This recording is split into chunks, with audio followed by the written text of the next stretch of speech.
ನಿಮ್ಮಲ್ಲಿ ತುಂಬಾ ಜನ ನನಗೆ ಪ್ರಶ್ನೆ ಮಾಡಿದ್ರಿ, ಇಂಟ್ರಾಡೇ ಅಥವಾ ಡೇ ಟ್ರೇಡಿಂಗ್ ಸ್ಟಾಕ್ಸ್ನ ಹೇಗೆ ಸೆಲೆಕ್ಟ್ ಮಾಡೋದು?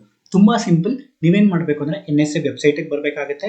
ಇಲ್ಲಿ ನೀವು ಬಂದ್ರೆ ನಿಮಗೆ ಇಲ್ಲಿ NSE open high low close ಎಲ್ಲ ತೋರಿಸುತ್ತೆ. ಅದ್ರ ಪಕ್ಕದಲ್ಲೇ ನಿಮಗೆ ಹೀಟ್ ಮ್ಯಾಪ್ ಸಿಗುತ್ತೆ. ಈ ಹೀಟ್ ಮ್ಯಾಪ್ ಮೇಲೆ ಕ್ಲಿಕ್ ಮಾಡಿದ್ರೆ ನಿಮಗೆ ಲೆಫ್ಟ್ ಹ್ಯಾಂಡ್ ಸೈಡ್ 4 ಆಪ್ಷನ್ ಸಿಗುತ್ತೆ. ಒಂದು broad market indices, so Nifty ಆಗಿರ್ಬೋದು, Nifty 200, 100, Nifty 500, Nifty mid cap, small cap, so ಎಲ್ಲ ಇಂಡೈಸಸ್ನ ಓವರ್ ವ್ಯೂ ನಿಮಗೆ ಇಲ್ಲಿ ಸಿಗ್ತಾ ಹೋಗುತ್ತೆ. ತದನಂತರ ಸೆಕ್ಟೋರಿಯಲ್ ಇಂಡೈಸಸ್ ಇದೆ. ಸೊ ಯಾವ ಸೆಕ್ಟರ್, IT ಆಗಿರ್ಬೋದು, FMCG ಆಗಿರ್ಬೋದು, ಆಟೋ ಆಗಿರ್ಬೋದು, ಬ್ಯಾಂಕ್ ಆಗಿರ್ಬೋದು, ಯಾವ ಡೈರೆಕ್ಷನ್ ಅಲ್ಲಿ ಇದೆ, ಪಾಸಿಟಿವ್ ಇದೆಯಾ ನೆಗೆಟಿವ್ ಇದೆಯಾ ಅನ್ನೋದನ್ನ ಇಲ್ಲಿ ತೋರಿಸುತ್ತೆ.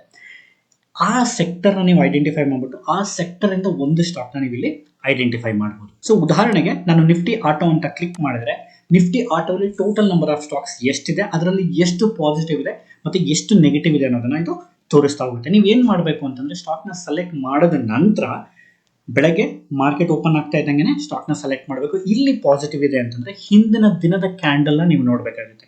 ಹಿಂದಿನ ದಿನ ಗ್ರೀನ್ ಆಗಿತ್ತು, ಅಲ್ಲಿ ಒಂದು ಒಳ್ಳೆ ವಾಲ್ಯೂಮ್ ಇತ್ತು ಅಂದ್ರೆ ಇವತ್ತು ಕೂಡ ಅದು ಮೇಲ್ಗಡೆ ಹೋಗೋ ಚಾನ್ಸಸ್ ಇರುತ್ತೆ. ಹಾಗಾಗಿ ನೀವೇನ್ ಮಾಡ್ಬೋದು ಅಂತಂದ್ರೆ ಈ ಪರ್ಟಿಕ್ಯುಲರ್ ಗ್ರೀನ್ ಸ್ಟಾಕ್ ನ ಸೆಲೆಕ್ಟ್ ಮಾಡ್ಬೋದು. ಜೊತೆಗೆ ಇಂಡೆಕ್ಸ್ ಏನ್ ಮಾಡ್ತಾ ಇದೆ ನೋಡಿ, ನಿಫ್ಟಿ ಮತ್ತೆ ಬ್ಯಾಂಕ್ ನಿಫ್ಟಿ ಯಾವ ಡೈರೆಕ್ಷನ್ ಇದೆ, ನಿಫ್ಟಿ ಪಾಸಿಟಿವ್ ಇದೆ ಮತ್ತೆ ನಿಫ್ಟಿ ಆಟೋ ಕೂಡ ಪಾಸಿಟಿವ್ ಇದೆ ಅಂತಂದ್ರೆ there is a high chances of Bajaj auto ಮೇಲ್ಗಡೆ ಹೋಗಬಹುದು, ಭಾರತ್ ಫೋರ್ಸ್ ಕೂಡ ಮೇಲ್ಗಡೆ ಹೋಗಬಹುದು ಅಂತ ನೀವೇನ್ ಮಾಡ್ಬೋದು, ಸ್ಟಾಕ್ ನ ಪಿಕ್ ಮಾಡ್ಬಿಟ್ಟು ಅದನ್ನ ನೀವು ಟ್ರೇಡ್ ನ ಮಾಡಬಹುದು. ನೋಡಿ, ಬಜಾಜ್ ಆಟೋ ಪಿಕ್ ಮಾಡಿದ್ವಿ, ಪ್ರೀವಿಯಸ್ ಕ್ಯಾಂಡಲ್ ಗ್ರೀನ್ ಇದೆ, ಅದರ ಪ್ರೀವಿಯಸ್ ಕ್ಯಾಂಡಲ್ ಕೂಡ ಗ್ರೀನ್ ಇದೆ.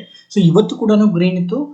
ಮಾರ್ಕೆಟ್ ಕಂಪ್ಲೀಟ್ ಆಗಿ ಡೌನ್ ಆಗಿದ್ರಿಂದ ನೀವು ಇಲ್ಲಿ ನೋಡ್ತಾ ಇದ್ದೀರಾ ಡೋಜಿ ಕ್ಯಾಂಡಲ್ ಫಾರ್ಮ್ ಆಗಿದೆ. ನೋಡಿ, ಬೆಳಗ್ಗೆ ಗ್ಯಾಪ್ ಅಪ್ ಓಪನ್ ಆಯ್ತು, ಇವಾಗ ಕರೆಕ್ಟ್ ಆಗ್ತಾ ಇದೆ ಅಲ್ವಾ.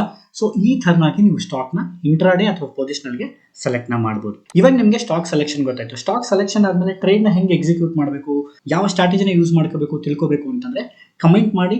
ಬರೋ ದಿನಗಳಲ್ಲಿ ನಾನು ನಿಮಗೆ ಡೀಟೇಲ್ ಆಗಿ ವಿಡಿಯೋನ ಮಾಡ್ಬಿಟ್ಟು